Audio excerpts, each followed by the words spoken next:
Minister of the Republic of Armenia, and I invite him to address the General Assembly.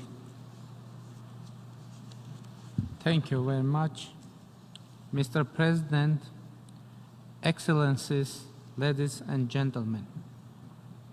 At the outset, I would like to congratulate His Excellency Tijani Mohamed Bande on his election as the President of the UN General Assembly. I wish to assure you, Mr. President, of Armenia's full support for your leadership during the 74th session of the General Assembly. I also wish to express profound gratitude to Ms. Maria Fernanda Espinosa Garces, the President of the 73rd session, for her effective leadership and important legacy.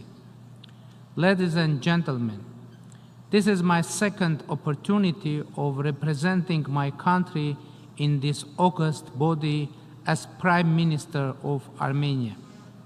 Momentous changes have been taking place in our country since my previous appearance at the United Nations General Assembly. Parliamentary elections were held in Armenia last December.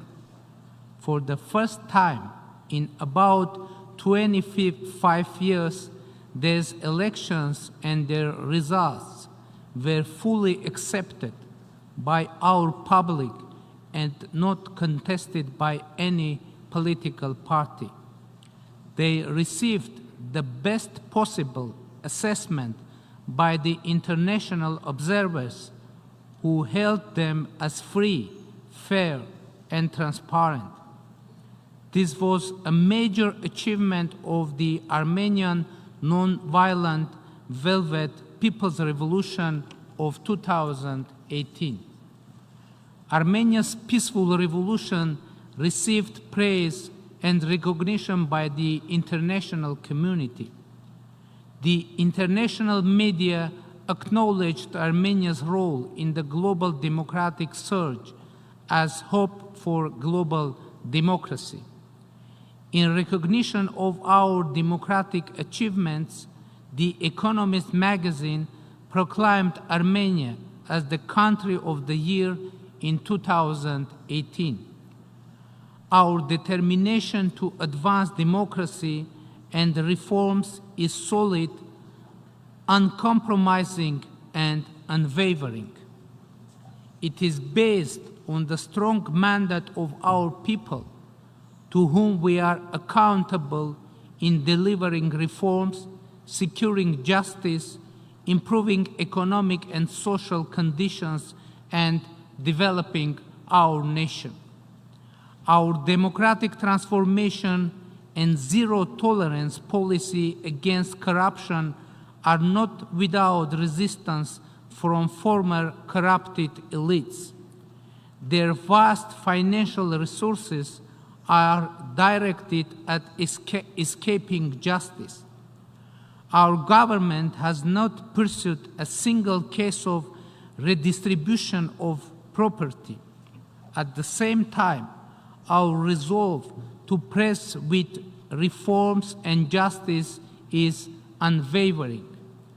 Our mass media is completely free from government control or interference.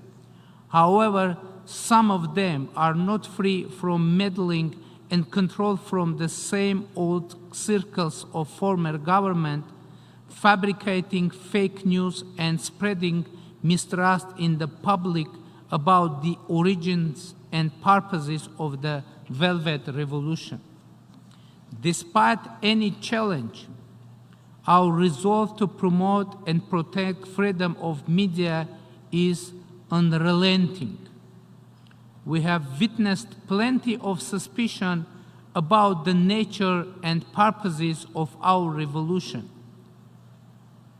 Some believed that this revolution was instigated by their global competitors in our region. The others were asking, since they are not behind this revolution. Who else could have done it?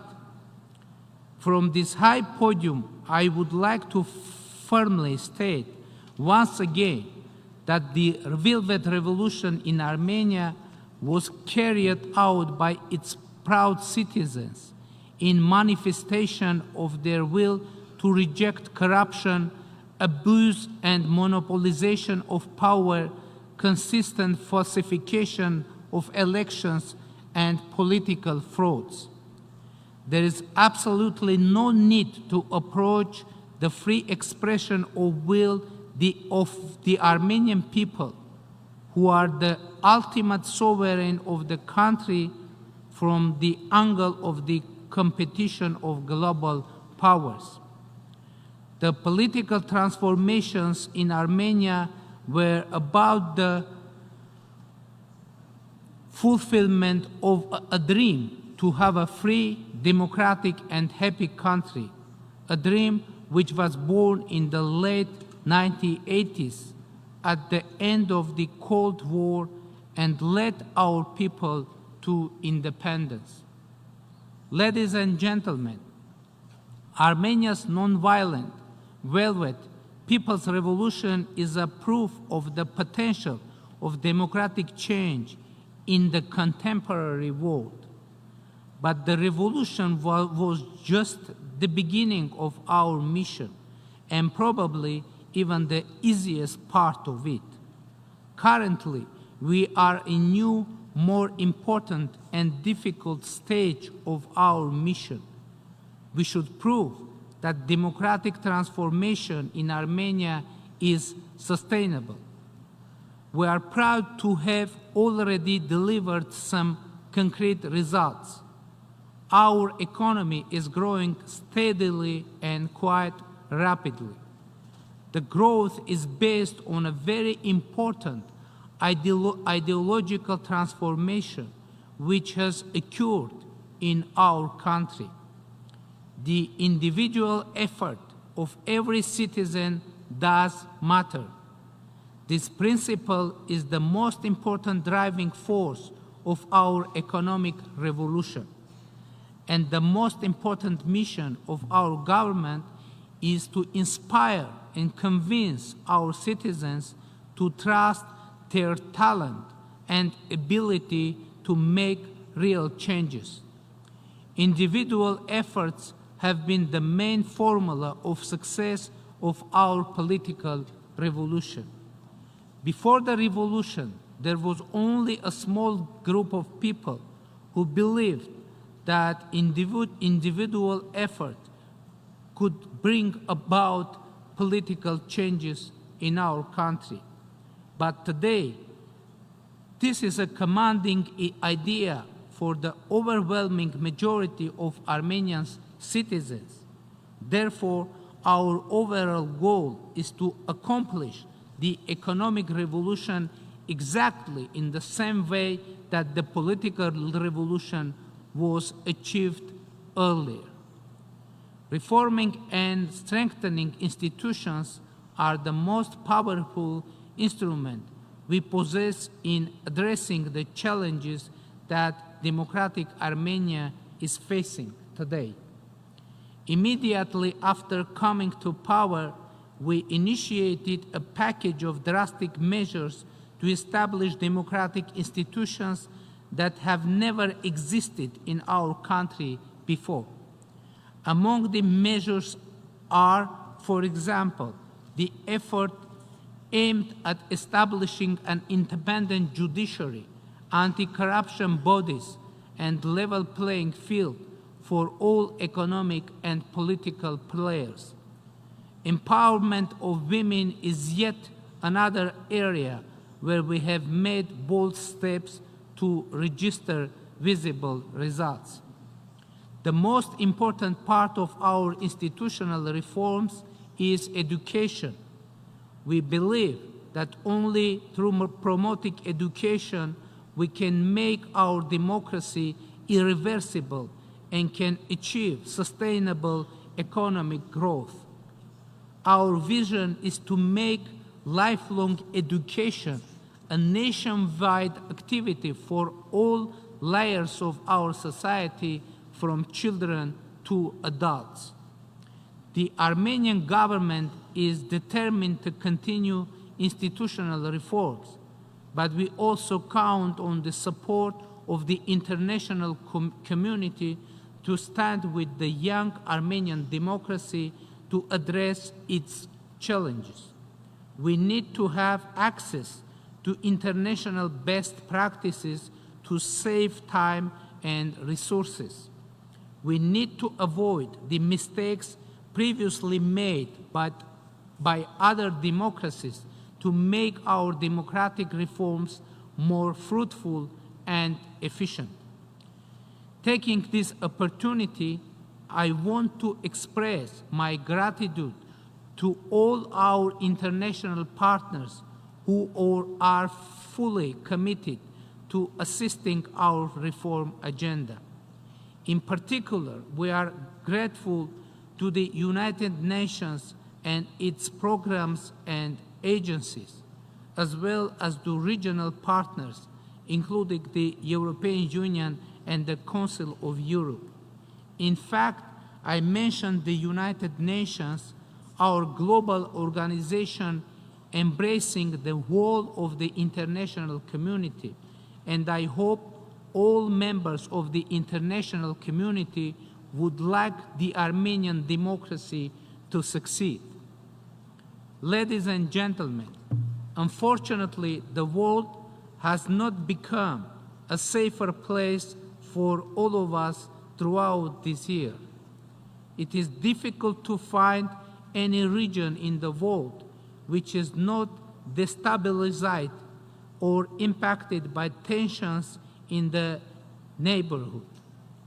2 out of the 4 international borders of Armenia, including the one with Turkey, have been closed for almost 3 decades. By refusing to establish diplomatic relations with Armenia, overtly assisting Azerbaijan against Armenia and Nagorno-Karabakh, Turkey remains a serious security threat to Armenia and the Armenian people, who had experienced the deep tragedy of the genocide and continue to face the fierce denial of truth and justice. Mr. President, the various degree of tension existing in the relations among our neighbors and strategic partners put us in a very challenging conditions. Russia is our key strategic partner and ally. Georgia and Iran are our strategic neighbors. We have a strategically significant agenda and partnership with the United States, the European Union, and its member states. We observe with concern sets of disagreements among our friends, strategic partners, and allies. These realities put significant challenges to us because we face a persistent risk of not being correctly understood by some of our friends, or even worse, by all of them. We are doing our best to remain a reliable partner and a good friend for all of them without damaging our relations with any of them, without promoting relations with one partner at the expense of the other. We will continue to invest every effort in making our region's geopolitical environment safer. Ladies and gentlemen, the peaceful settlement of the Nagorno-Karabakh conflict is of crucial importance for the stability and security of our region. Since my very first day in office, I have been taking steps in this very context. With this end in view, I publicly stated that any solution of the Nagorno-Karabakh conflict must be acceptable for the people of Armenia, Nagorno-Karabakh, and Azerbaijan. It is noteworthy that I was first Armenian leader to voice such position about the settlement of the conflict. I was heavily criticized in my country for such a formula of solution which places the three parties of conflict on an equal footing. Nevertheless, I strongly believe that this is the only way to the peaceful and lasting settlement of the conflict, because it offers a possibility of compromise, mutual respect, and balance. I introduced this formula not only publicly, but also within the negotiations under the auspices of the OSCE Minsk Group co-chairmanship.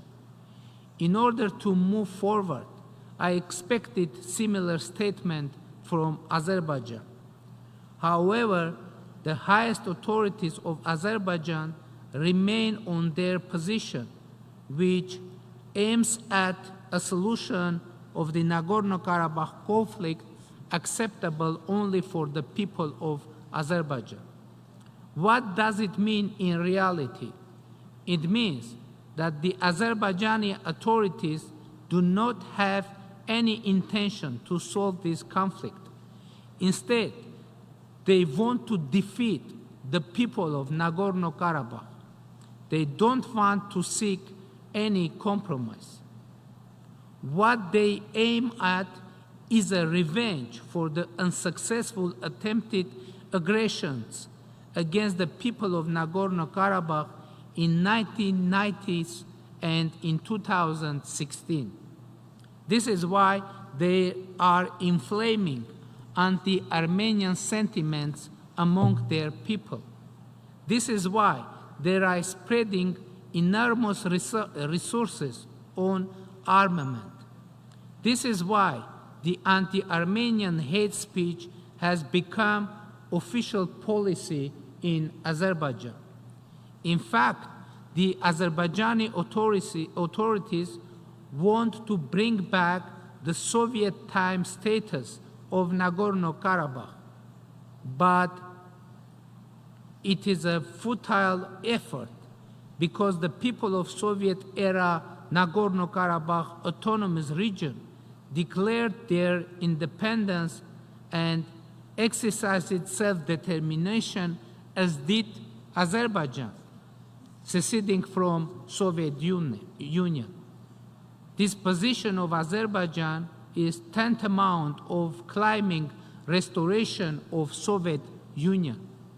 Azerbaijani government presents the Nagorno-Karabakh conflict as a territorial dispute between Armenia and Azerbaijan. We totally disagree with such an interpretation of the conflict. It is not a dispute between Armenia and Azerbaijan. This dispute is not about territorial claims. It is about people, about real men and women, and their right to live in their homeland in the way that their ancestors lived over many centuries. Unfortunately, Azerbaijani authorities do not want to talk to these people and negotiate with them because they want to have the territories but not the people. To be more precise, territories without the people. Ladies and gentlemen, it is very important to explain the reason why I'm referring to this part of the story.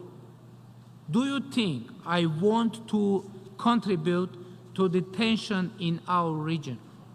Of course not. On the contrary, I want to make it clear that the conflict of Nagorno-Karabakh is a very complicated and very painful issue for the peoples of the region. That it is impossible to settle it without hard and consistent work, without a compromise, mutual respect and balance. Therefore, I want to invite my Azerbaijani counterpart, President Ilham Aliyev, to accept the formula that will create conditions for a breakthrough in the peace process. Any solution to the Nagorno-Karabakh conflict must be acceptable for the people of Armenia, the people of Nagorno-Karabakh, and the people of Azerbaijan. We need to work together to translate this formula into reality. Ladies and gentlemen, a few days ago, we celebrated Armenian Independence Day. 28 years ago, Armenia as a sovereign nation became a full member of the international community, regaining its place and role in the global arena. We are benefactors of international cooperation and contributors to its security, development, and human rights agenda. We place significant importance to effective multilateralism. We work with all our partners, both at international and regional levels, to advance global security, fight against international terrorism, non-proliferation, nuclear security, and peacekeeping operations.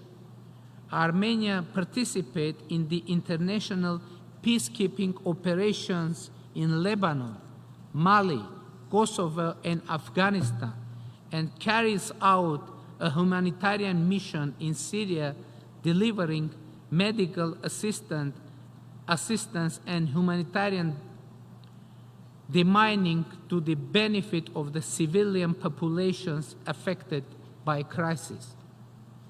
The benefits of effective multilateralism reflect strongly in our global efforts to advance cooperation in the implementation of sustainable development goals.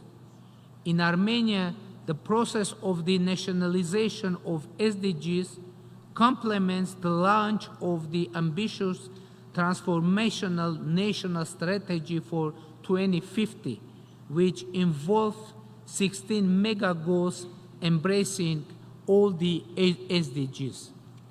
The priorities of advancing education, innovation, and smart development, inclusive and participatory political and economic environment underline the interlinkages between development and human rights.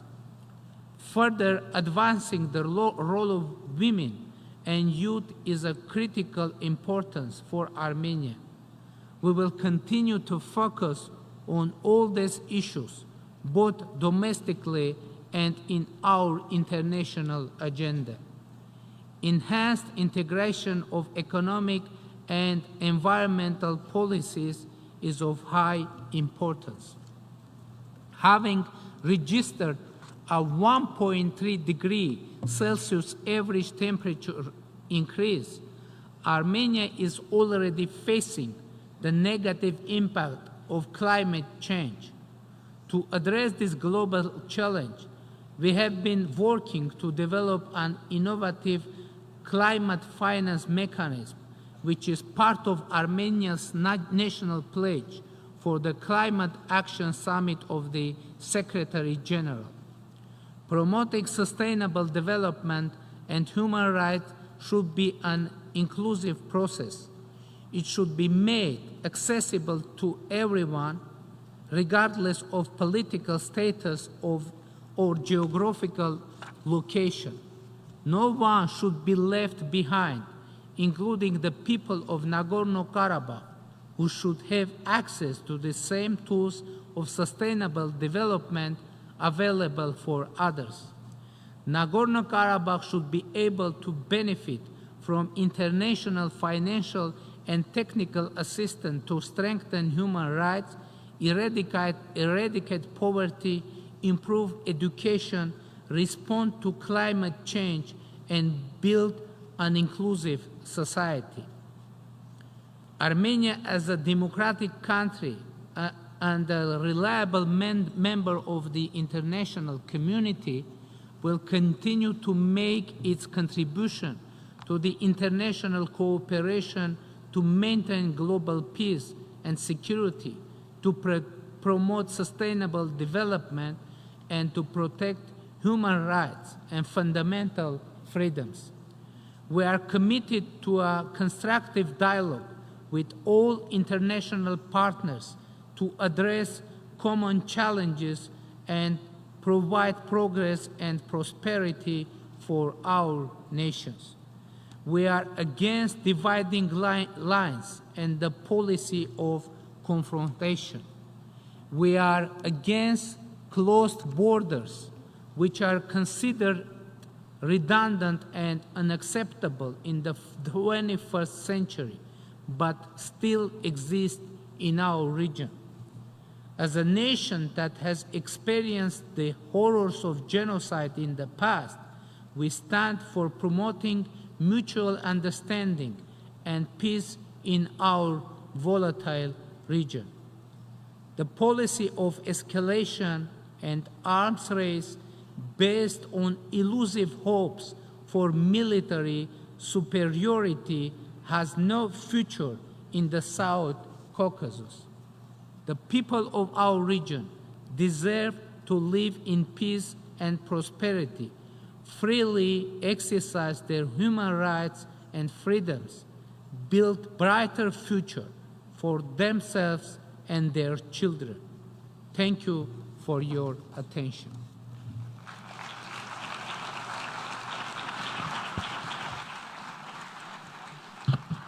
I thank the Prime Minister of Armenia for his statement, and I thank the Prime Minister of Armenia for his statement, and thank him once again that this late. Thank you.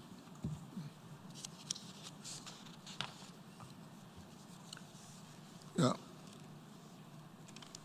The Assembly will hear an address